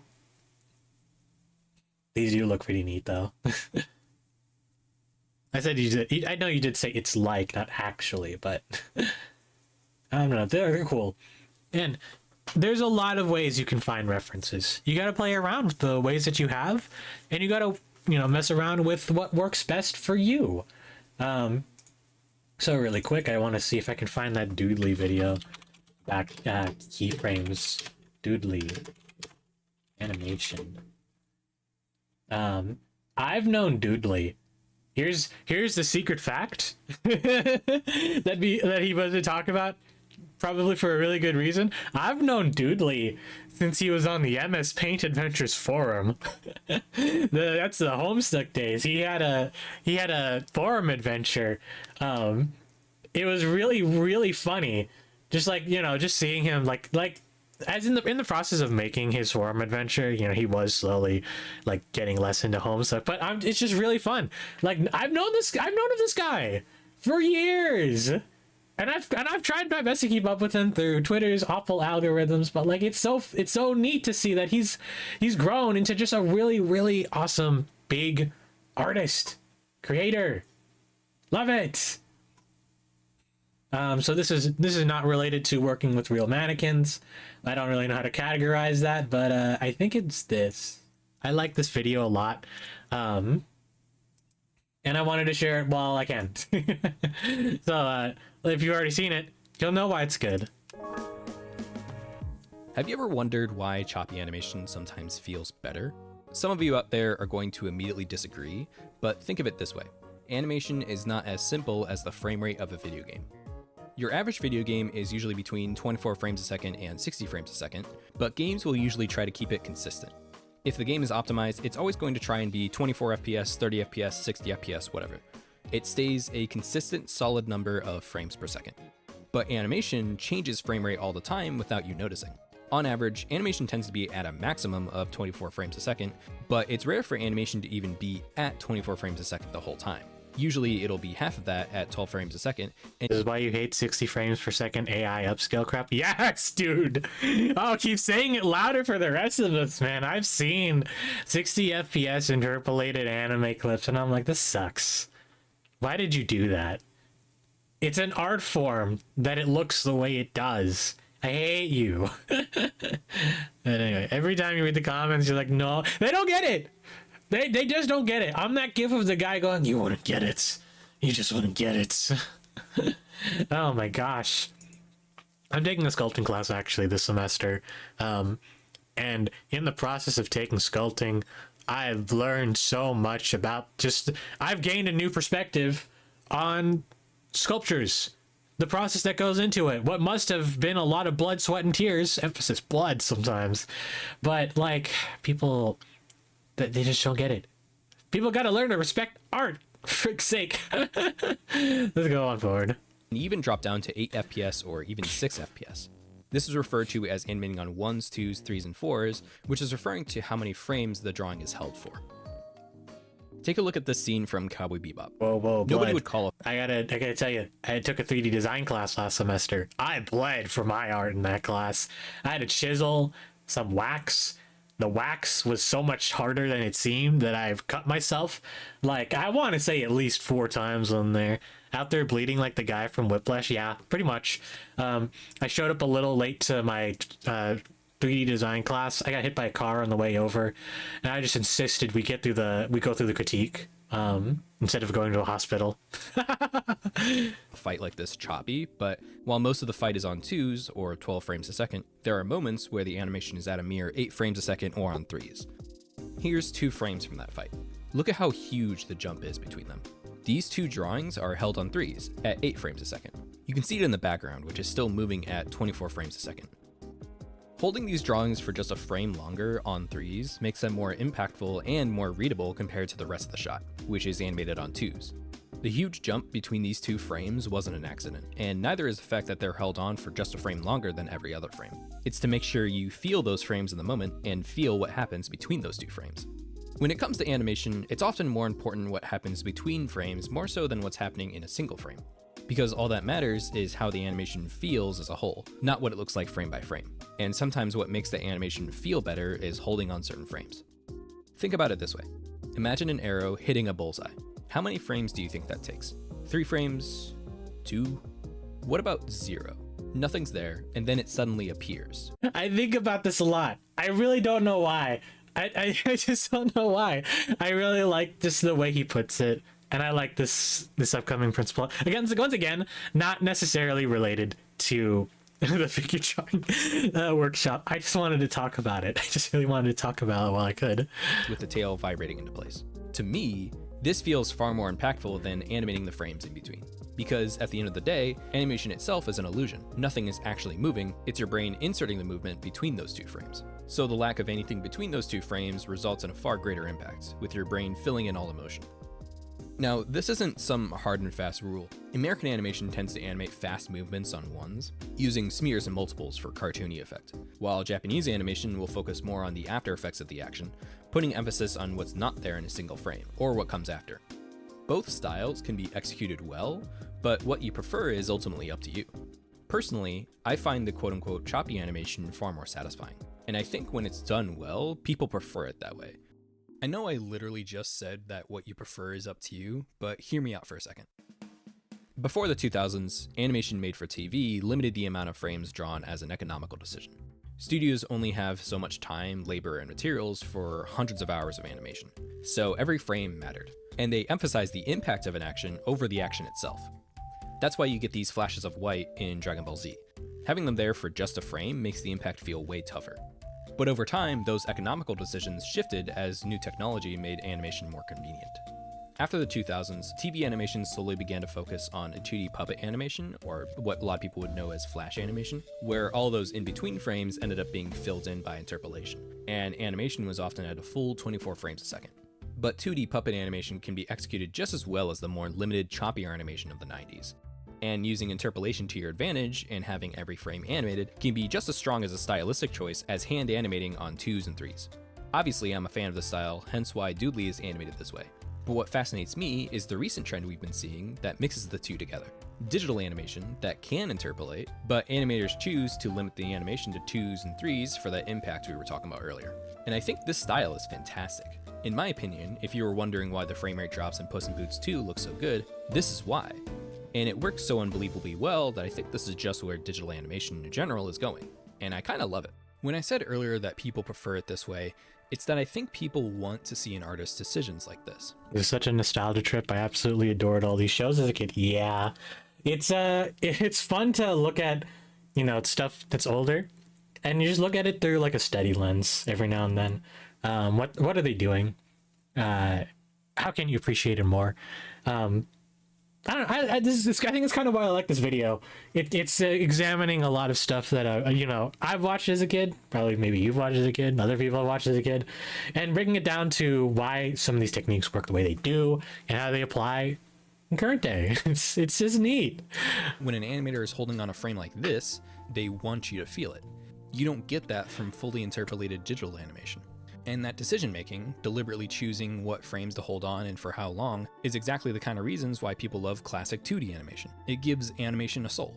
A lot of people criticize Flash animation for being hollow and too digital, and while I think Flash animation can be done well, like I've mentioned before, I've always seen people praise good Flash animation when they limit the frame rate like this, because they want to feel the artist behind it, not the computer.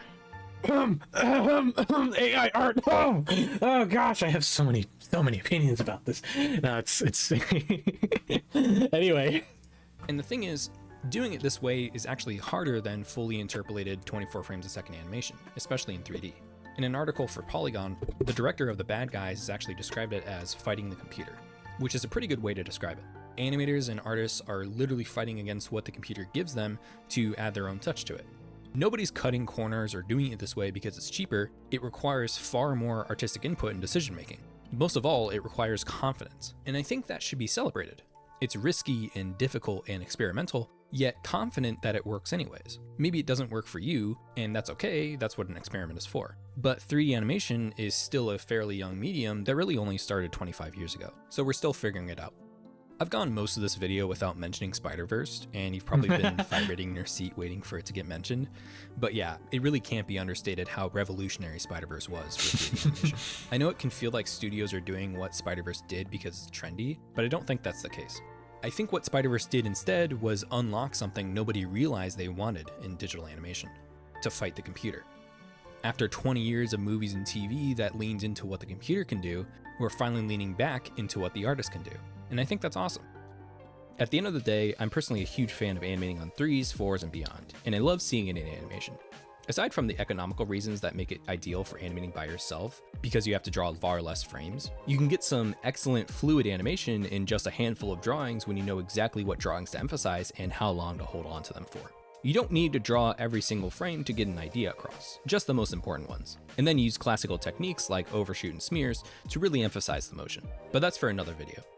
Hopefully you'll leave this video a little more appreciative of the kinds of decisions that go into animating this way. I personally can't wait to see more of it in animation, and I hope you do too. Thanks for watching. These are the sort of videos that make me kind of want to go back into animation, and I'm going to tinker around with that a bit in the future. I have a few ideas, but that's that for that detour. I guess it sort of relates into the next topic I was going to be getting into. Where's the window capture? There it is. This reminds me of an amazing animation analysis. Too bad they don't upload anymore. Ooh, please do tell me about that. Please tell me who they are. I'm gonna quickly run back through and think about everything we've been talking about so that I can properly introduce the final bit that I wanted to get to before I ended stream today. So first up was putting my tablet pen down. First was 3D models. That's not models. Second up was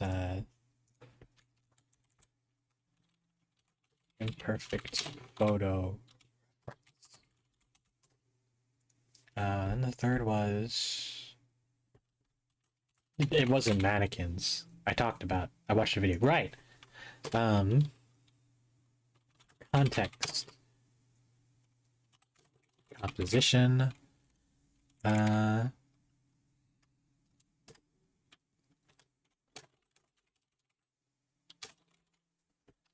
here's everything we've been talking about. And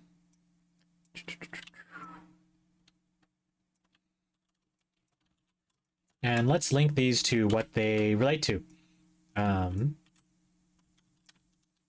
really, the main principle that I personally come away with when I look at this stuff, the main thing, the main point between all of these topics so far, is that when you're working with a reference, when you're trying to find a reference, when trying to work from a reference, Do not draw exactly what you see. Break it down, study it, try to understand how to draw it from multiple angles. I believe there is definitely a Proco video. It's from the, I believe it's like the 5th video in the workshop. I bring up one of the Proco guys. This is the main principle he brings up in regards to trying to understand how to draw form. This is exactly the same sort of advice that applies to trying to draw a figure, especially one from imagination. So I'm not going to play it again. I've already played it once. We don't need to watch it again. But this is the main guiding idea that applies to everything we've been talking about. 3D models, don't try to draw it exactly. Break it down, figure out the gesture, the line of action, and all of that. Don't have a perfect photo reference, you can photo bash it, or try to break it down, study it, try to understand how to draw it from multiple angles. Don't know what to draw, give content. Well, really, I suppose it's sort of, I did it a little bit backwards. These mannequins and then context and composition. I wanted to talk a bit more about that coming up, but I'll just rearrange the order to that. But these 3 absolutely apply to this idea. Mannequins don't work exactly what you got. Break it down, study it, look at it from different angles. Basically, look at your mannequins, pose them dynamically, consider the compositions that we went over in that rice brush. Was that his name? Rice brush? I'm sorry, I already forgot his name. But in that guy's video. And so I suppose that brings us back to final point that I wanted to make in the stream. But I don't have, I can't think of context. I can't think of a pose. I don't know what to do. I got nothing. I'm head empty. I don't know anything about art anymore. I forgot. I forjure everything. Here's the thing. Art is a long process of both drawing and analyzing what you look at. I say this every now and then to some people that I kind of have a mental library of poses that I call upon at any given point. I've spent a really, really long time learning to see the world with, a horizon line perspective. I've tried to see poses in my head like a box. I've tried for a long time. I've had the rule of thirds as a composition rule drilled into my head because it was one of the integral things that I needed to learn in photography and graphic design. It's a lot of things that come together to ultimately, form what you want to draw. Context is very important. Like, I really cannot understate how much context and coming up with a context to what you're drawing is important. It really is. Because in the character, in the artist that was featured on that first video I showed, they come up with a lot of context. They come up with a lot of situations to place their characters in, the characters that they draw in. And they think further beyond the context. They think about the composition as well. They think about, like, do I want it landscape? Do I want it portrait? Do I want it square? Where's the horizon? Like, do I want someone laying down? How do I find a person laying down? What kind of pose am I looking for? You gotta really look at the world around you and drink in what you're seeing. I think about the visuals to what I watch a lot. I think about the visuals to what I read a lot. I save images that really intrigue me. I save compositions that really intrigue me. Sometimes a joke pairs really well with art. Like maybe you were reading Azumanga Daioh. Maybe they were posed up in a really funny way. It's part of the punchline. Maybe you're reading some other comedy thing. you're watching a comedy and there's a really funny pose that goes with it. You got to think about those things. And as we were talking about like midway through the stream, I believe, it was Sepp who brought up, you tend to do a lot of reimagined compositions of stuff in things you like. And that's totally fine. That's part of learning how to see, how to form a drawing in your mind, how to form a composition. It's telling you how to do all of those things. So let's see. Let's change the now on today's lesson part. Currently on. I suppose we're on wrap up. Let's head into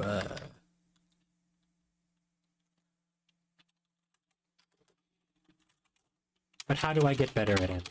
Better at imagining. There are some people who genuinely like are bad at imagining, and I don't just mean in the the people who physically, literally cannot picture a cow in their head, an apple in their head. They can't rotate it. They're physically incapable of that. That's hard. I don't have as much to say about that, but what I do have to say about becoming a better artist, getting better at using your imagination, I've learned in a long span of time, one of the things that I like to hold on to, that I really grip, is that art is a muscle. Skill is a muscle. You can have a talent. I dislike the word talent, but it is true. There are some things that come to other people a lot better innately. And me personally, I do think art is my talent, but it is still a skill that I have to nurture and grow in order to become a better artist, a stronger artist. I take things. These are pages from Sakamoto days. This is from like last week's chapter. This came out this week, actually. This is from this week's chapter. I saved this page because I look at it and I'm like, oh, there's so much to study. Let me start from the start of the sequence. This page alone has so much to offer in regards to storytelling technique, staging, art composition. You see right here, this is a 1-point perspective. It's all, well, maybe it isn't. Maybe it's a little more than that, but it's a 1-point perspective. You can see, like, there's lines that all help lead exactly to a certain point. And from a storytelling perspective, this comic generates anticipation. It shows that there's a moment of awaiting, emphasized by Sakamoto's expression and the monologue. And in comics, anticipation is one of the strongest tools you have in leading, pace and all of that. But like, isn't it interesting? The way we get better at imagining is that you just have to take the time to look at the world around you critically look at the world around you, critically look at the art that you consume, and commit it to memory. The things that they do, the actions that they take, the way things are drawn, you have to memorize it.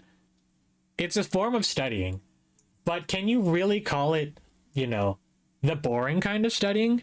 If it's something you like, maybe. But I've spent days enraptured. Kagurabachi.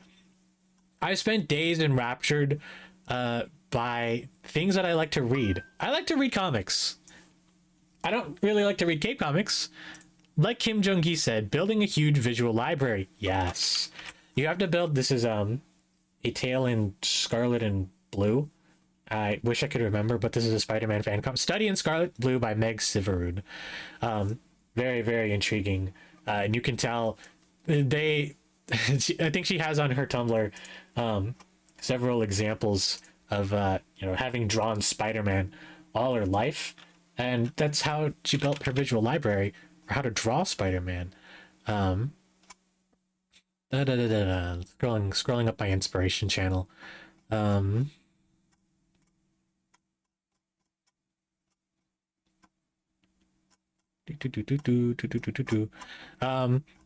will admit here on stream for everyone to be permanently recorded in YouTube history. YouTube record. I like Zenless Zone Zero, and Zenless Zone Zero is so stunning. It is like not fair how much of a visual treat this game is all of the time. Drawing Spider-Man is such a good way to practice dynamic posing, and it's true. The people who draw Spider-Man comics, the people who draw Spider-Man fan art, they get movement. They get what they need to do most of the time, generally, I assume. He was your fave? Yeah, he's my fave too, honestly. But like, you observe what things like this on 4K, like in HD. But like, you look at how these sort of things are composited, you look at how these sort of things are posed, how characters are posed. You build a visual library from the things that you see. My inspiration channel pushed up. This is Tomy Case. Now I'm just talking about like artists that I really adore, but like, this is Tomy Case art. Not to brag, but you do draw a good Spider-Man. Sep, give me your socials. Show me your art. I want to see more of it. But as you can see, like the Tomy Case, I admire artists like Tomy Case. They've built an excellent visual library, and then it funnels back into me. I build a visual library. I think about, you know, the design decisions they make, the posing that they do. What else is there? I was a Dragon Ball boy. There's absolutely a lot of things that I've learned from reading and watching Dragon Ball. I was a Mega Man kid. There's a lot of things I learned about posing from those games. I was not a Metroid kid, but this piece is amazing. You build your visual library. You gotta critically analyze the artists that you like, the media you consume. You gotta be engaged with it. Of course you do. That's hard. That's really not hard to say. That's a real no-duh thing, but that's what you do to learn. Your old account got deleted, but you never made a new one, been busy with uni and stuff. Oh! Message me on Discord. You're free to message me on Discord. I want to see your stuff. But this is Gachi Octa. I love Gachi Octa. It's it's a really strong motivation for me at the moment, with its incredibly strong character expression, its shading, its compositing, the action detail in it. This was not a super great example of action detail, but like, it's so cool. And you gotta just analyze. Like, this is how you get better at imagination. This is how you get better at context. You have to kind of become a better storyteller. But if you don't want to be a storyteller, we got people like Huey. I like Huey. Please, hold on. Yes. Sorry, it ended on this. You love Gachiakta. So much text. Yes. Yes. Again, pinup artist. I've featured this artist before, but like, they do so much storytelling. They're able to, like, they understand the character. They understand the context that they're working with. The characters they draw have a lot of personality, and they understand compositing rules, ways to just shape things and characters. Let me get Orlek. Love Orlek. These are artists I admire, and these are the ways that they study the things around them. They're so intrigued. Tons of personality. It's true. They got tons of, well, actually, that's not the, tons of personality, tons of examples of all the things that we've been discussing, as well as just more insane, just deeper compositing ideas. They grasp it, dude. They grasp it firmly. But how do you get better at imagining things? You got to take from life. You got to take from the things that you see. You take what you see, you draw it, and you, like, then the main thing, another big thing here, you can't hold yourself back. You shouldn't hold yourself back with going, I'm not good enough to do that. I can't do that. I don't know how to do that. You can learn. You got to learn by staring at things. Do you know how I learned to draw better? The first way that I realized I could draw better was by copying the panels from Dragon Ball Z that I had. I had copies of Dragon Ball and Dragon Ball Z. I copied the drawings in there. At the age of 8, I copied the Super Smash Bros. Brawl manual the character vendors that were in there at the age of 12. Or was I 11? I don't know. I was still a kid. But I didn't hold myself back. I didn't tell myself, I can't do it. I don't know how to do it. You can't tell yourself things like that. You can't put things off by telling yourself, I don't know how to do that. My first try didn't go well. You gotta put your nose to the grindstone. You don't produce things like this. Like let me, hold on, take my cough. You can't produce things like that. It takes time. And I know in this world, time feels really short. But it is through time that your efforts get rewarded. And maybe you're not popping off on social media. Maybe you wanted to pop off on social media. Maybe you wanted to become a famous hit. You'll never become famous if you don't put in the work. That's a cold hard reality. And I am absolutely one to talk. I am not one to talk, rather. I am not one to talk. I'm not that famous. I'm not that crazy. I just barely hit Twitch affiliate. I get 4 average viewers. There's maybe like 30 people total who are going to see this workshop within 3 years. Maybe. But you got to work at it. You never get anywhere if you fear. You never get anywhere if you're afraid of trying. You cannot be afraid of trying. You got to go for it. That's how you do spectacular things like this. That's how you make crazy hand drawings. That's how you make crazy character designs. But you gotta look at the world around you, at the things you consume. Recently, Zenless Zone Zero had a photo mode. And oh my god, analyzing the posing in this game has been so fun.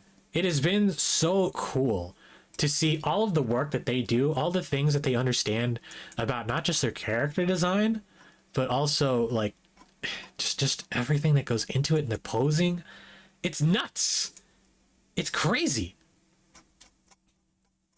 But that's about all I have to say about that. Let's close the window capture. So, applying gesture to imagination. 3D models. Exaggerate it. Imperfect photo references. Photo bash it, but study it. Mannequins in dynamic poses. You've learned a bit about dynamic poses. You've learned about what goes into what makes something look interesting. You've spent hopefully this entire workshop.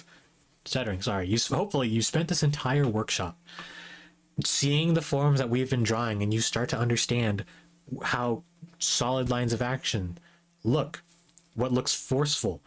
How can you manipulate a mannequin even though it's not perfectly in the proportions that you need? Hopefully by now you started to grasp what goes into good proportions. Hopefully you've practiced it. Hopefully you've started to modify it to better fit what you want. Once again, I am not a perfect illustrator. I'm not a perfect artist. I do not draw photorealistically. You look at my characters. And they are not perfectly designed. They are not perfectly proportioned people. These characters in particular are teenagers, so that's different. But like, once again, we'll count the proportions. Even just the head length. 1, 2, 3, 4, and I've already failed because the torso proportionately is supposed to be 4 heads tall. And then you split it off in half right here where the middle of the pelvis is. Look, his crotch is up there, so I've already failed it. But either way, we keep counting. 1, 2, 3, 4, and some. This isn't the most ideal proportion set. Even though it is a teenager, even though their proportions are a bit off. Does it make my art look any less appealing? No, it doesn't. At least not in my opinion. So I hope you come away with just knowing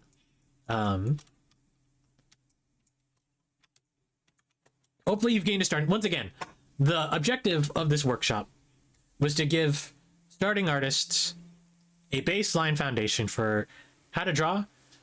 People who didn't know how to draw as well, or at least, with any sort of rules, hopefully some sort of foundation, some real foundation from someone who's actually talking to them, as opposed to a disembodied text tutorial telling them how to draw. And I hope that in the process of learning all of this, and in this final stream, you've realized that to make good art, you got to give it context, and you got to learn to composite it, which are not things that I'm necessarily going to teach about, but they're things you need to think about in what you're drawing. So that'll do it for the workshop. That was all I had to say to end it with. Thank you again for everyone who joined. Thank you for everyone who, even if you came in towards the end of the workshop, I hope you've gained something from it. Hope you've learned something. I hope you've enjoyed your time, spending these days with me. Let's head to the end card. I'm Riv Rider. Subscribe to the YouTube channel, youtube.com/@RivRiderArt. Follow me here on Twitch, twitch.tv/ let me add that in actually.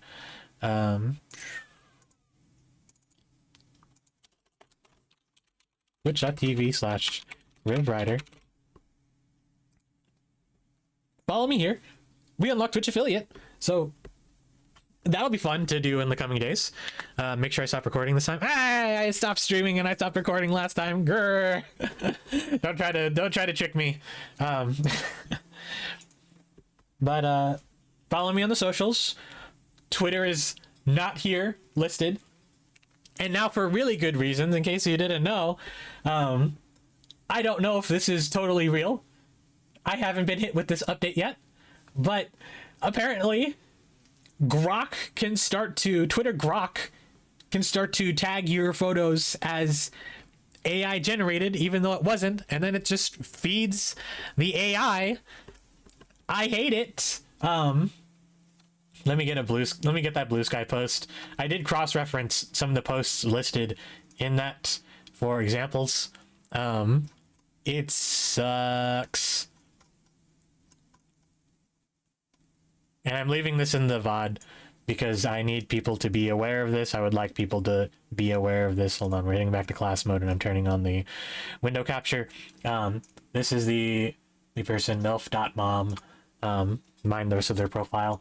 But like, this might be happening. There is a chance that this is an AI account. This is an AI account. I don't super like it. But apparently this is happening on Twitter. I did check these accounts. This is a real account. This is a real account. This is a real account. Apparently this is happening. This is why I don't put Twitter on my things anymore, and I don't really want to. And ideally, once I post this final VOD link, we're not posting on Twitter anymore. I didn't want to wipe my Twitter because I was like, but what if, but I don't. It's so not worth it anymore, man. They're trying to filter people off of Twitter. And it's working. I don't want to be on Twitter. I really don't want to be on Twitter if that's what happens to my art, that's what could happen to my art. But anyway, once again, I'm Riv Rider. I hope this workshop has been enlightening to everyone. You'll catch me here on Twitch again some other day. I'll be streaming art and games. Follow me on these socials to know when next I stream, and keep up with my art. And I believe that's all I have to say on that matter. So go forth, make that human art, study up on everything you've been learning. Once again, zero in on the parts that you think you need more work on, and go find more artists to study from to better strengthen what you've got. If you catch me streaming and you have an art question, I might be able to answer. So yeah, I will see all of you around. Have a good rest of your evening, day, week. Oh yeah, Valentine's Day is tomorrow. Have a good Valentine's Day if you have someone to celebrate it with. Celebrate it with your loved ones. Have a good time. Bye.